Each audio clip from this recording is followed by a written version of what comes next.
Mum. Excuse writing, the light is not good. The room not very comfortable and food's a bit dull. But Edna sends her love. We had a nice chat about politics with the locals. Love, Jim. Does that sound all right, dear? Yeah, that sounds fine.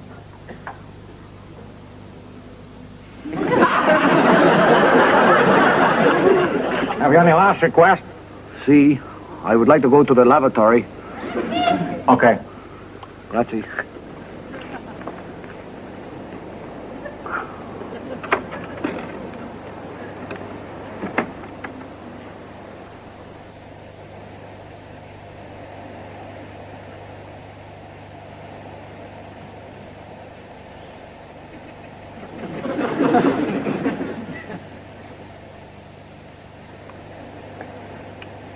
Madre de Dios. Fire!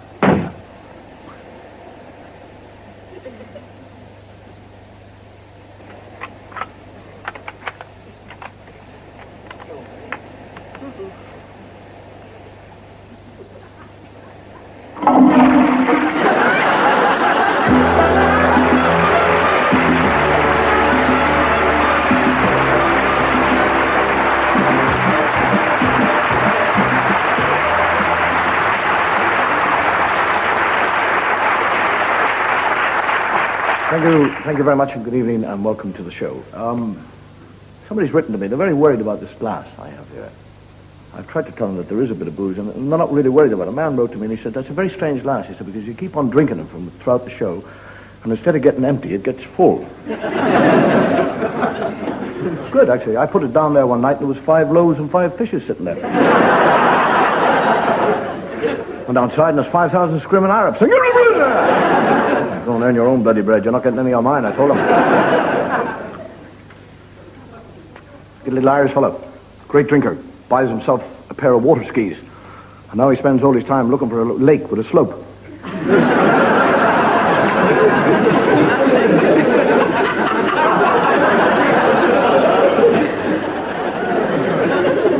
Get the other fellow going across the road, and every time he puts his foot in, he goes, cars, cars.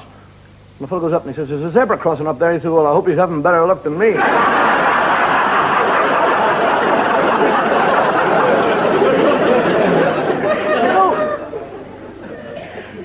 In Ireland, we're very different. We're not like you. You see, you English, you have sex before marriage. We don't. That's why we're all over here. We don't have birth control. The nearest we get to birth control is to turn the light on. We have the rhythm method. I don't know what the hell that means. 15-piece orchestra in the corner of the room going jiggy-jabang.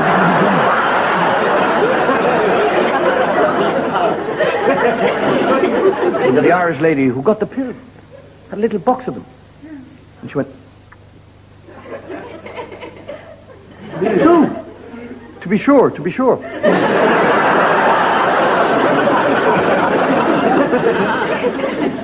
The other fellow in the barn, he's having a jar, and he says, the Pope is the bum. The Pope is the bum. And the biggest, strongest looking Irishman you've ever seen in the world walks up to him and says, what did you say? I said, the Pope is a bum. And the fellow goes, boom! No, walks out of the pub. The fellow's out for 10 minutes. Gets up, and the barman said, that was a stupid thing to say. Didn't you know Riley was a Catholic? He says, I did, but I didn't know the Pope was.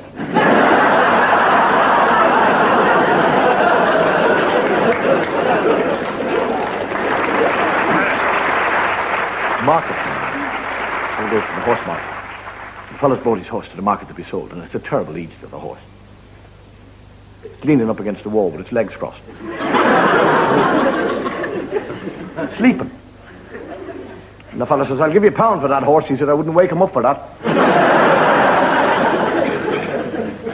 He said, how much do you want for the horse? He said, I want 40. He said, I'll give you 20. He said, 30. He said, no. 35. He said, 32 now. He said, 31. He said, done. can have it for 31. He said, but there's only one thing I'd like to tell you about the horse. It's a great horse. Lovely horse. Beautiful horse. But he's a bit strange. He likes to sit on bananas. Because of what? He said he likes to sit on bananas. If he sees a banana, he'll sit down on top of the banana. The fellow said, I've lived all my life in Ireland. He said, I've gone up and down the whole of Ireland. He said, I've never seen a banana lying on the ground in my life. I'll buy the horse. Buys the horse. And he's on the way home. Up over the hills, down, across, down. The horse is going like the clappers. The little feet go. And they're going through a stream. And all of a sudden the horse goes, sits down. And the fellow goes right over the head, into the river, breaks his arm, bloodies his head. And he gets up and he lifts the horse up and there's no banana there. That fella had me on. Gets back on the horse and cart, drives all the way back to the market, grabs this fella and he said, I'm driving through the mountains with a horse. That horse, he said, sits on bananas and we're going through a stream and all of a sudden the yoke goes right down. And I go over his bloody head, break my arm, smash me St. Christopher to pieces. Blood pouring out. I lift him up and there's no banana there. I said, I forgot to tell you, he likes to sit on fish as well.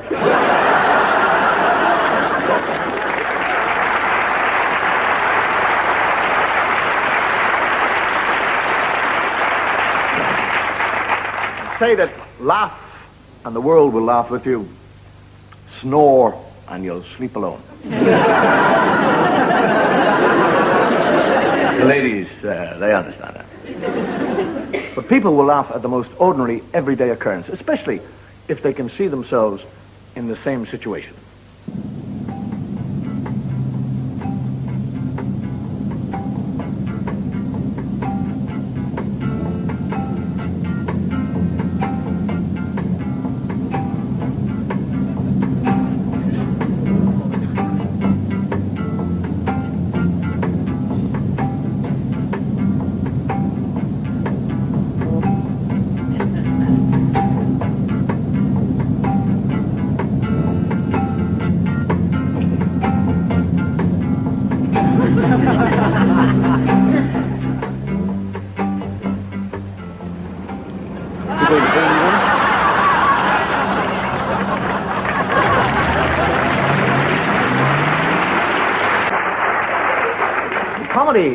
Comedy exists in everything, especially where it is least expected.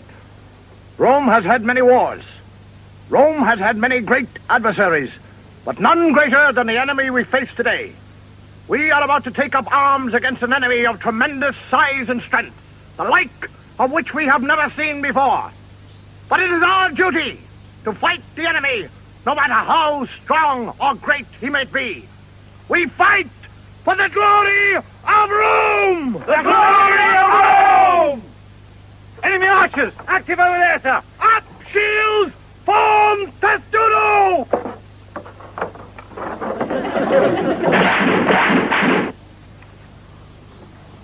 You see what I mean?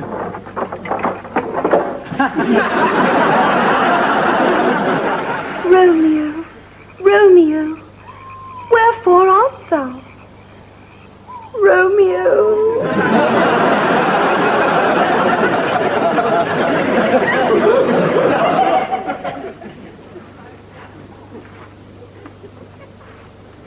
I spy with my little eye something beginning with you, Ulysses. Rapunzel! Rapunzel! It is I, your prince. Let down your hair.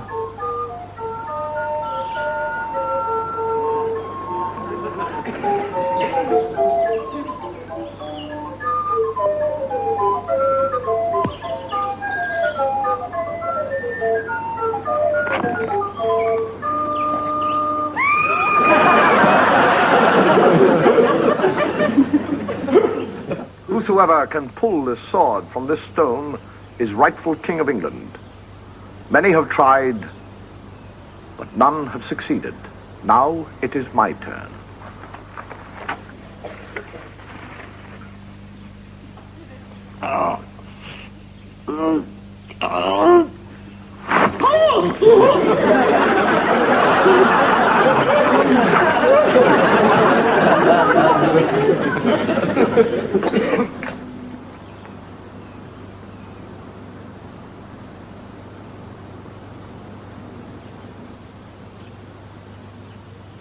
One's shoulders. And every day they... Oh, what is this? He holds the sword. The rightful King of England? Oh, Your Majesty. oh, sire. What is your name? Arthur. Arthur, King of England.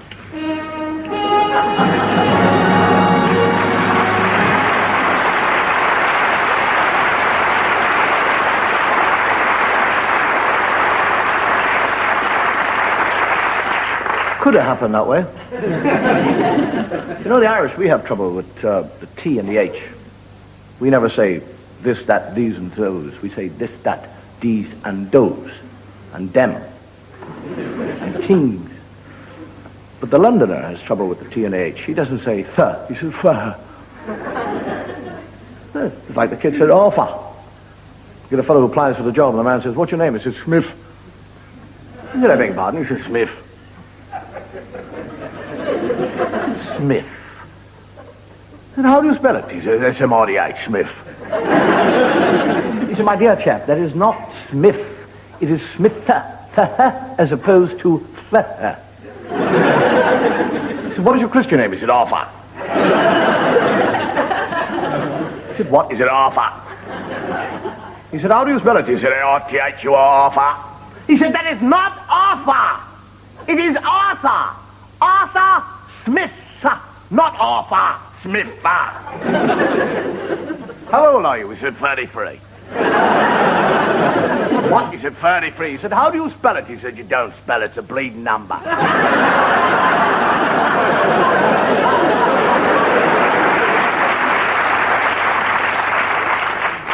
Styles of comedy change. What is old yesterday is new tomorrow. So there's a chance for us yet. Where does comedy come from? Where does it begin? I suppose, like everything, it began in the Garden of Eden with Adam and Eve. Would you like a bite of my apple? No. Oh, go on. Just a little nibble. Certainly not. Oh, you're no fun. I'm going back to Mother.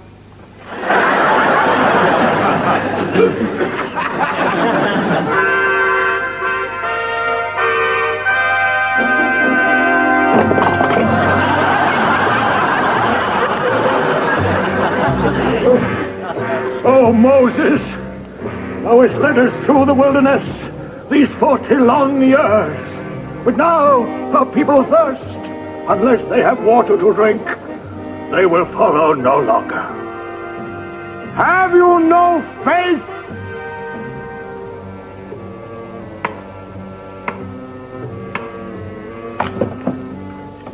Yes? 4 glasses of water, please. What her? O wise King Solomon, whose wisdom and fairness are known throughout the world. These two men are accusing each other of lying. This one accuses the other of committing adultery with his wife. This one denies it. How does one solve this problem? It is but a simple problem to solve.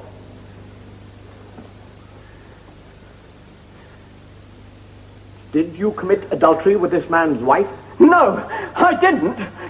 Did he? Yes, he did. No, I didn't. Yes, he did. No, I didn't. Yes, he did. No, I didn't. Yes, he did.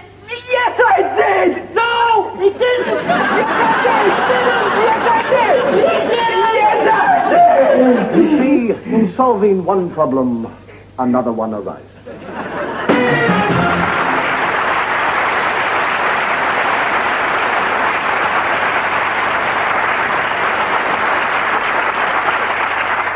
I'm often asked many things. I'm asked why I fidget on the chair. Because after a while it gets very hot sitting here, and this is plastic. And my knickers stick to it. That's why I fidget. I'm also asked why or what makes me laugh. And many things make me laugh. Actually, children make me laugh. And I like the little gag about the children in school and the little girl crying. And the teacher said, why are you crying, Mary? And she said, Freddie has written a nasty word on my slate. She said, well, what is it, Mary? She said, I don't want to say. She said, well, spell it. D-A-M-N. She said, that's very naughty. Very naughty. Now, Mary, wipe that word out. She said, I can't. He said, why? She said, he'd done it with a bloody nail. I got talking to a fellow on it's funny being a parent. I got talking to a fellow on the train one day. We were talking about children, and he told me a marvelous story about when he first took his son to school, 4 years of age, and the little boy didn't want to go. And he took him in by the hand and he said, I don't want to go to school. And he said, well, it's not for long, but you must go to school. Everybody's got to go to school. But it's not for all of your life. You only go to school till you're 15 or 16, and then you're finished with school for life. So he takes him in, puts the little smock on, dresses, and he leaves. And just as he's leaving, he looks around, and there's his little son with big tears welling up in the and just beginning to pucker. And he said, bye-bye. And the little boy said, You won't forget to come back for me when I'm 15, will you? I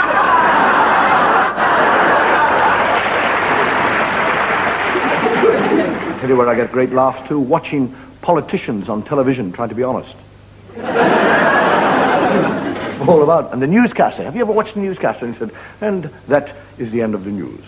And the camera doesn't go off him. It stays on him. And he goes,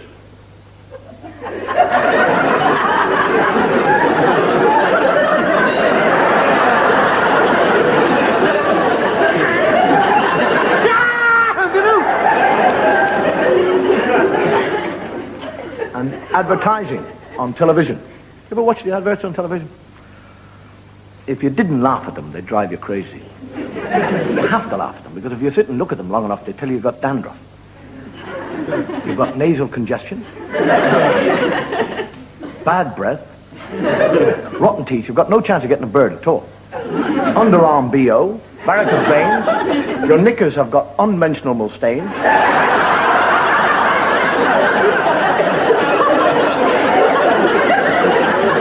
You're too tired at night and you're no bloody good in the morning. But like most comedians, I have a peculiar sense of humor. I laugh at the strangest of subjects.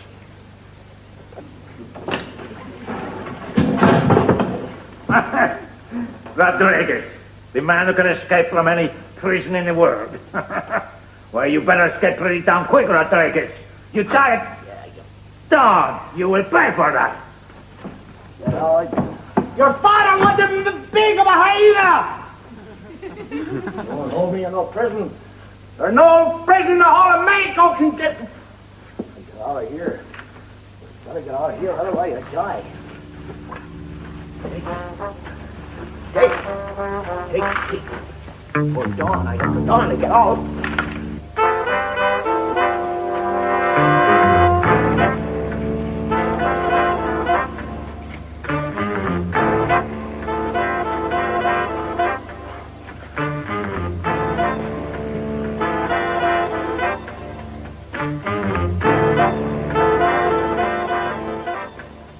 Good morning. Fire!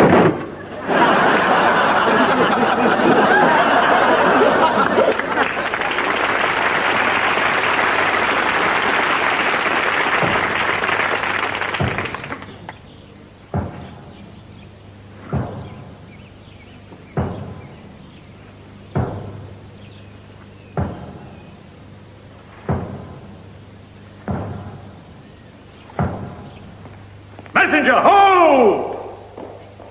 A message from the king to the captain in charge of the execution. Make all haste. We may be too late. Godspeed!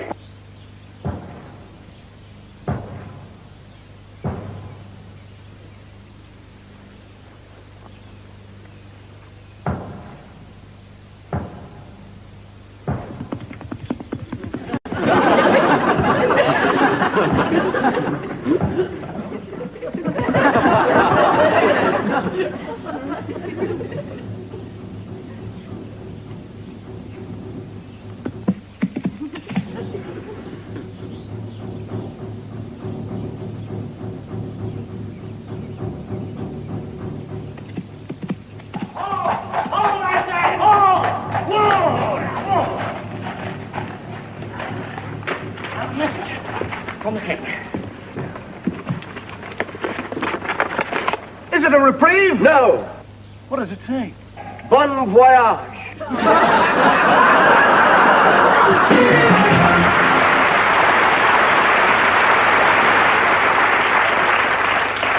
A very important part of the Irish way of life is what we call a wake. A wake is a celebration we have when somebody dies. We don't celebrate that they've died, but we believe if a man has been a good man, when he dies, he goes to heaven. So the wake is in celebration. Whereas the English have coming out parties, the Irish have going in parties. And you get the wake and the fella laid out on the table. They lay him out on a big table. And there's two of them looking at him saying, and the place is crowded, packed with people. They say, we'll have to get rid of that. He said, get rid of it. He said, what's he talking about? He said, we'll have to get rid of that. It's getting in the way of the dancing. But we can't get rid of him. He's the host. He said, well, we get rid of the table, stick him on the floor. He said, stick him on the floor with them girls leaping about with them stiletto heels. They'd stab him to death. He said, well, what are we going to do? He said, I'll tell you what. He's warm. He'll bend. We'll sit him in a chair. Get rid of the table. He said, now, that is what I call thinking, boy. You have got a bit of the grey matter up there. With a brain like that, you should have been a bus conductor.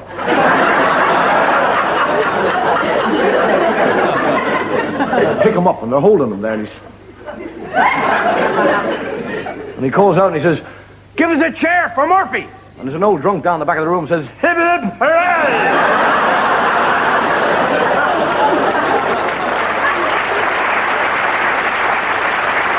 Going to see a fellow who's on his way out. You never talk about death. You never mention it.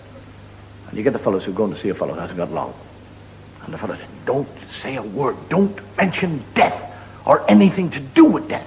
He doesn't know. And don't let on. Not a word.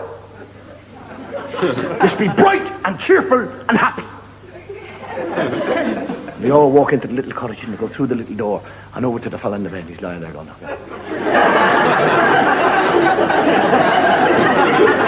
ah, Sean, you're looking great. Still the life and soul of the party. It won't be long before you're up and punching English tourists. They spend a half an hour and they talk and they chat and it's all cheerful and jolly. They don't mention death. And they all say, goodbye now, Sean. See you again. And they're all leaving. There's a big fella going out the door. He's about 6'7", and as he goes through the little door, he cracks his head off the top. He goes, go! Oh, they'll never get a bloody coffin out of here.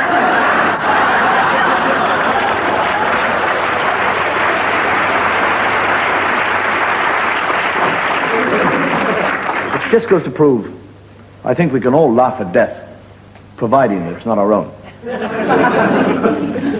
Are we resolved to do this deed? I believe we are. It is for the good of Rome. Casca, you shall strike first. I agree. Caesar.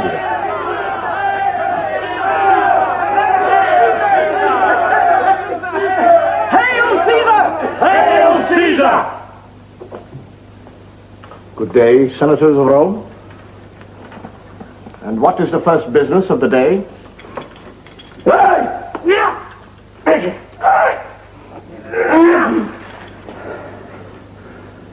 And what is next on the agenda?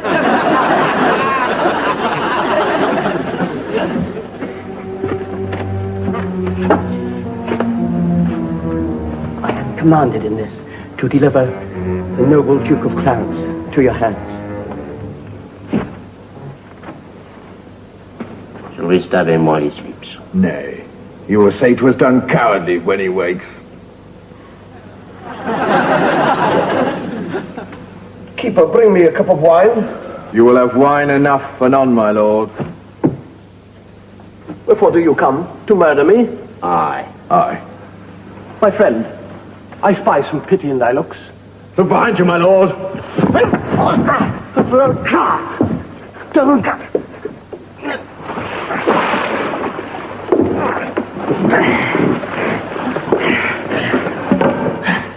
A bloody deed. and desperately dispatched.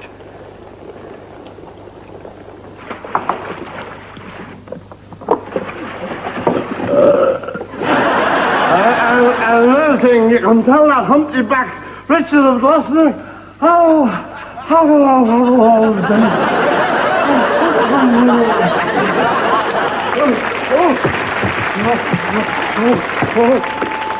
O defenders of the true faith, O wearer of the sacred green turban, O light of Islam, O lord of 1,000 princes, O sultan of great repute, O star of Islam, O ruler of the 7 tribes, O defender of the poor, O true son of the holy prophet, O great Lord, I have discovered a plot to poison your food.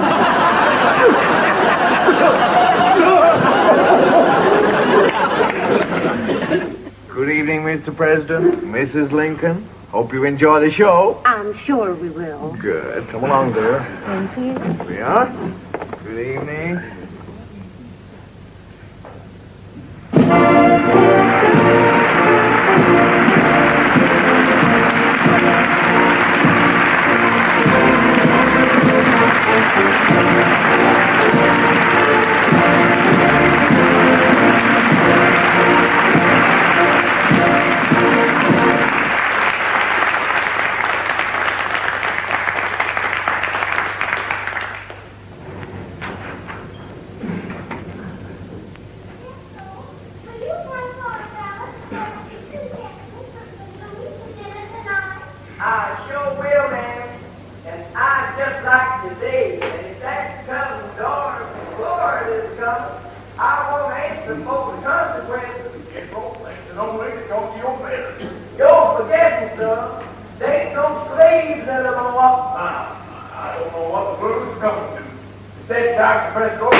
Nasty, that.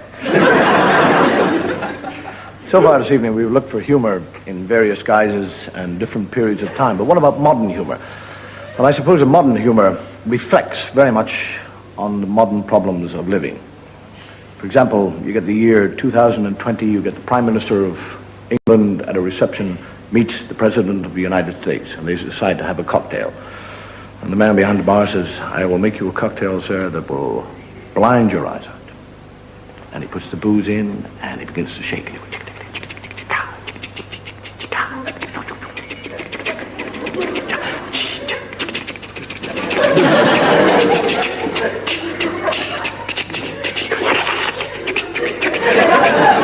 And the Prime Minister of England looks at the President of the United States, and he said, "I don't like white people, but they do have rhythm."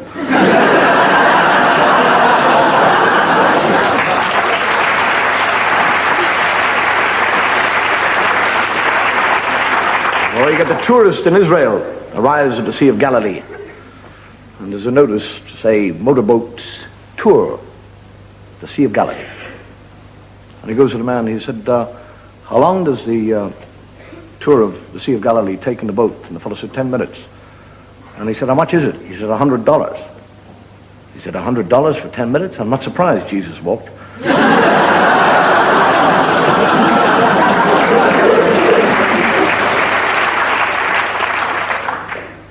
Sums it all up.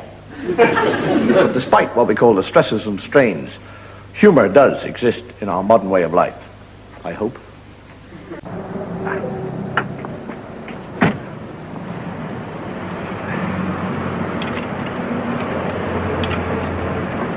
Excuse me, sir. Yes? Is this your motor vehicle? It is. Would you mind moving it, please? Well, this is a parking area, isn't it? It is. And I did put my money in the meter. You did? Then why the hell should I move it? Because you parked it on my bloody foot. Hey, Ron. This was a good idea of yours coming here. Yes, Michael. You ever been to one of these, topless restaurants before? No, I can't wait. You care to order now, gentlemen?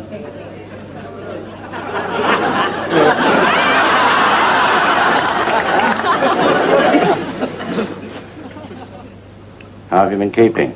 Oh, thank you. The wife? Oh, he's fine, he's fine. Splendid, splendid.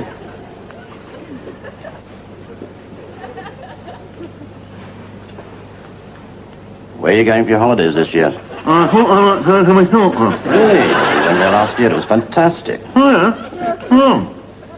Okay.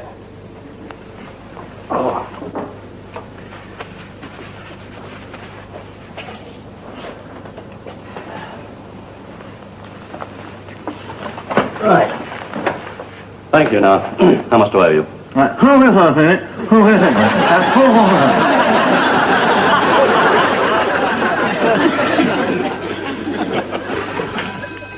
Hello, Southwood Lunatic Asylum. No, I'm afraid not. You see, we're not on the phone.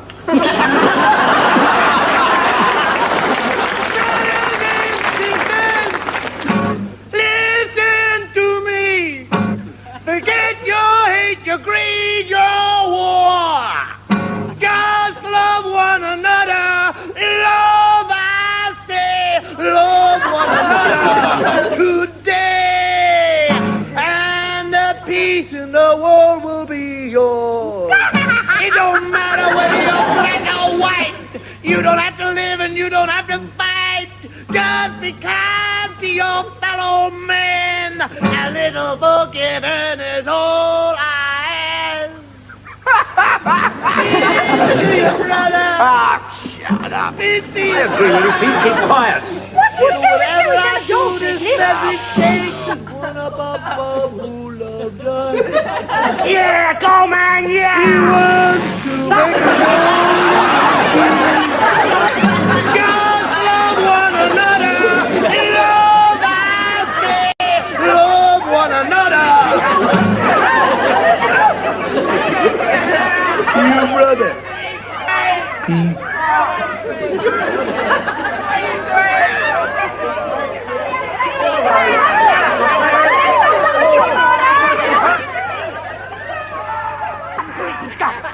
Did they get the message, man? Shut up!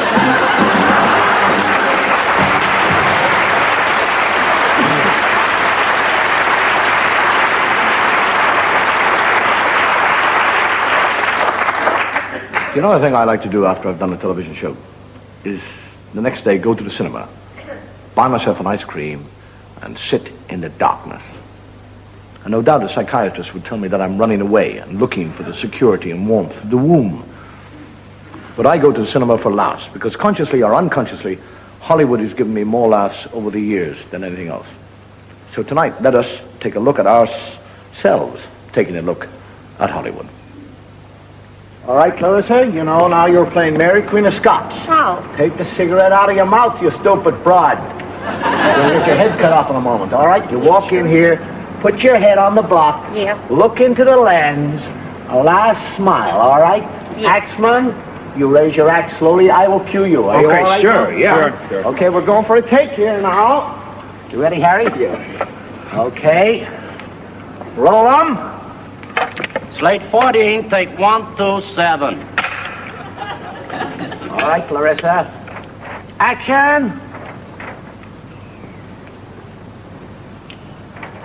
That's lovely. Head down. All right, Axeman, bring your axe up slowly. Nice and dramatically. Right to the top now. Hold it.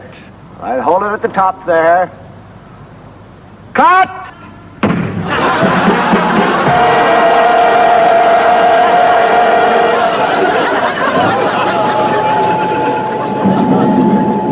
Everything is now complete, Igor. Yes, Dr. Frankenstein.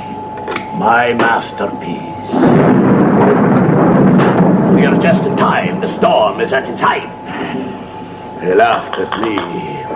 They said that I could not create life, but piece by piece I have put my creation together. From the bodies we took from graveyards and gallows, eh? They said that Dr. Frankenstein could not play God. Yes, master. But they who laughed at Frankenstein shall soon see that I am about to create life. Is everything ready, Igor? Yes, master. All is prepared. The storm is at its height. Now raise him up, slowly. slowly. The power, the energy, the electricity multiplied 1,000 times and diverted to the brain of my creation. This will bring him life.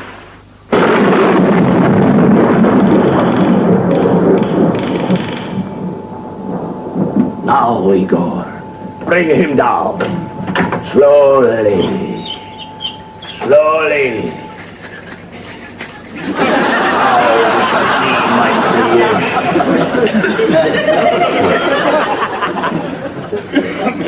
Well, Igor, back to the graveyard.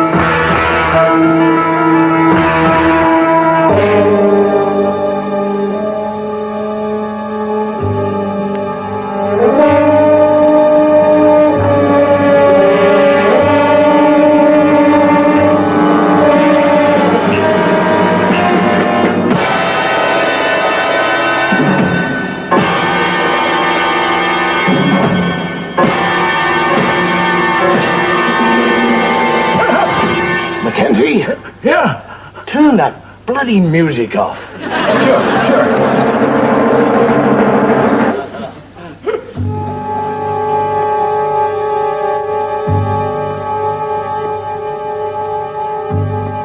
I'd go home, miss. Jack the Ripper's about.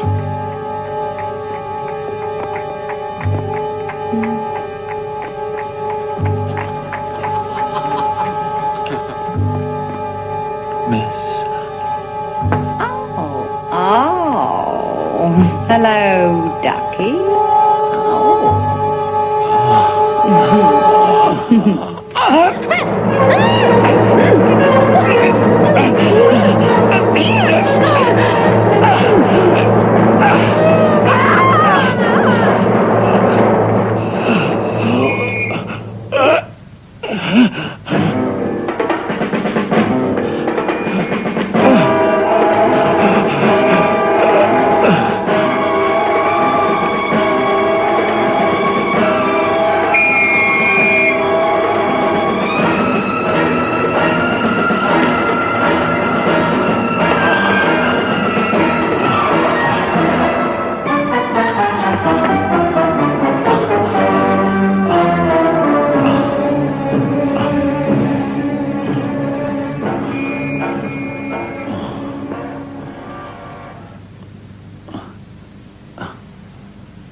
Jack the Ripper. Well done. The Commissioner shall hear of this. Dr. Jekyll.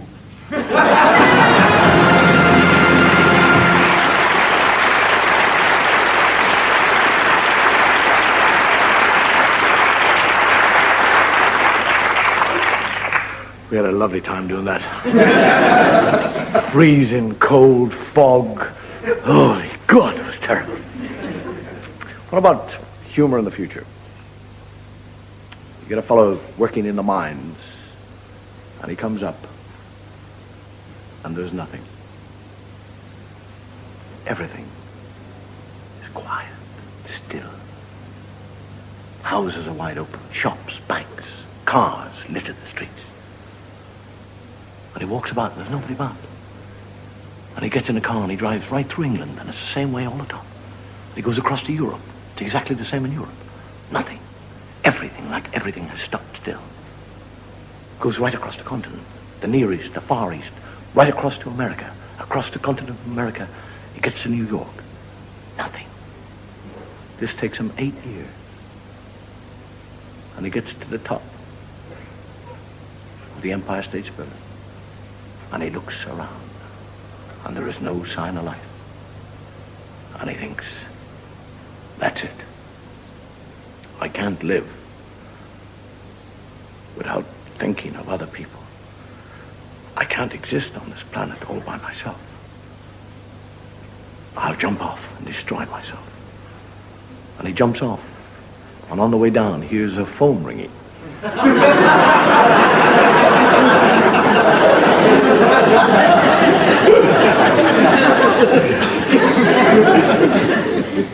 But what about comedy in the future? Who knows?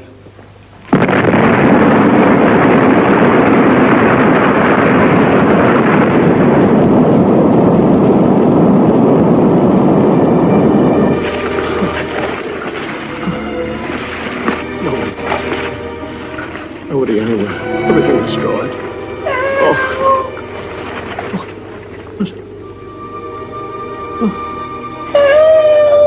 thank God. It's a woman. Oh, thank God. It was going to be...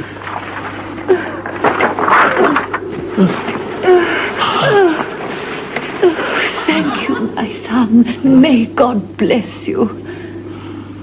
Oh, knickers.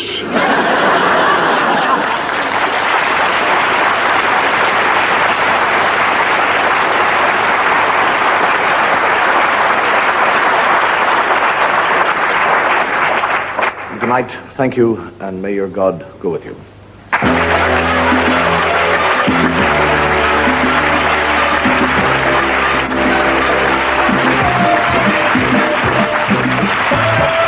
And Dave Allen returns next Saturday night at 8:30 with more top comedy.